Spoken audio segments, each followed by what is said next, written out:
সম্মানিত দর্শকবৃন্দ, আসসালামু আলাইকুম। রায়হান গার্ডেন চ্যানেলে আপনাদেরকে স্বাগতম।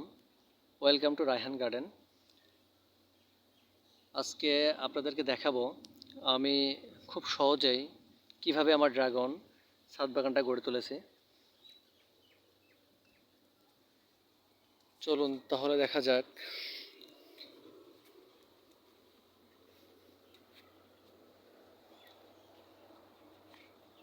এখানে যে একটা ফলের ক্যারেট আছে, ফলের ক্যারেটে ড্রাগন চারা রোপণ করা আছে। 6 থেকে 7 মাস আগে এই চারাগুলো আমি রোপণ করছিলাম। দেখুন, ড্রাগন ফল গাছে ফুল চলে আসছে। এখানে 2টা ড্রাগন ফল সেট হয়েছে। এখানে 2টা ফুল আছে।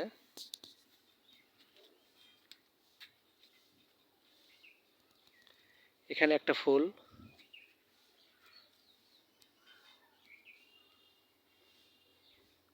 এখানে একটা ফুল,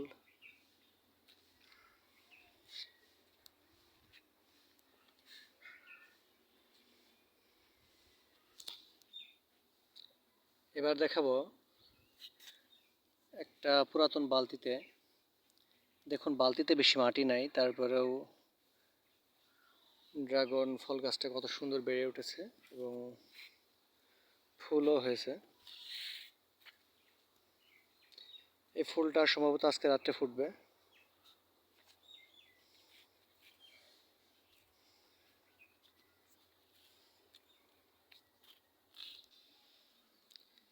এখানে ফলের ক্যারেটে ড্রাগন চারা রোপণ করা আছে। খুব সহজেই এগুলো রোপণ করা।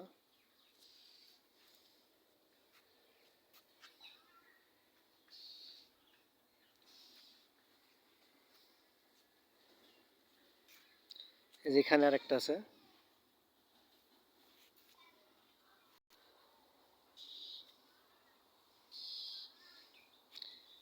এবার দেখাবো পুরাতন একটা বালতিতে, বড় বালতিতে। এটা এই যে ড্রাগন ফল গাছ, যেখানে একটা ড্রাগন ফল, এখানে 2টা ড্রাগন ফুল,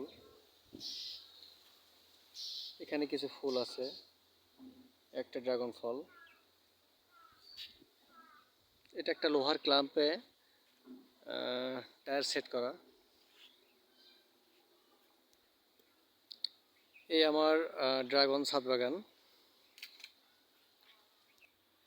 তো আপনারা চাইলে এইভাবে করতে পারেন, খুব সহজেই করতে পারেন। ড্রাগন ছাদ বাগান করতে খুব বেশি খরচ হয় না, খুব কম খরচে। আমি আমার ড্রাগন ছাদ বাগানটা খুবই কম খরচে গড়ে তুলেছি, আপনাদেরকে দেখালাম। আমি জাস্ট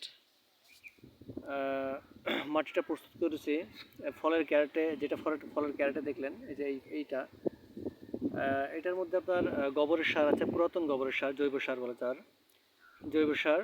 আর এটা বেলে দোআঁশ মাটি একসাথে মিক্সড করে, এর সাথে ছত্রাকনাশক পাউডার মিক্সড করেছি। আপনার ছত্রাকনাশক পাউডার আমি মিক্সড করেছি ট্রাইকোডার্মা সমৃদ্ধ। আপনারা চাইলে রিডোমিল গোল্ড সিনজেন্টা কোম্পানির রিডোমিল গোল্ড ইউজ করতে পারেন, এটা ভালো। প্লাস কার্বনডিজম ম্যানকোজিব সমৃদ্ধ ছত্রাকনাশক ইউজ করতে পারেন। একসাথে মিক্সড করে 2 দিন রেখে দেওয়ার পরে ড্রাগন চারা রোপণ করলেই বাস, আর কিছু লাগবে না। এই মাঝে মধ্যে ছত্রাকনাশক স্প্রে করতে হবে, এই 2-3 সপ্তাহ পর পর স্প্রে করলে হবে, যাতে গোড়া পচে না যায়। আর আপনাদের কোনো কিছু জানতে চাইলে আপনারা কমেন্ট করবেন, আমি রিপ্লাই দেওয়ার চেষ্টা করব। আজকে এ পর্যন্তই। আল্লাহ হাফেজ। আমার চ্যানেলটা লাইক করবেন, সাবস্ক্রাইব করবেন। পরবর্তীতে আরও ভিডিও দিব। আল্লাহ হাফেজ।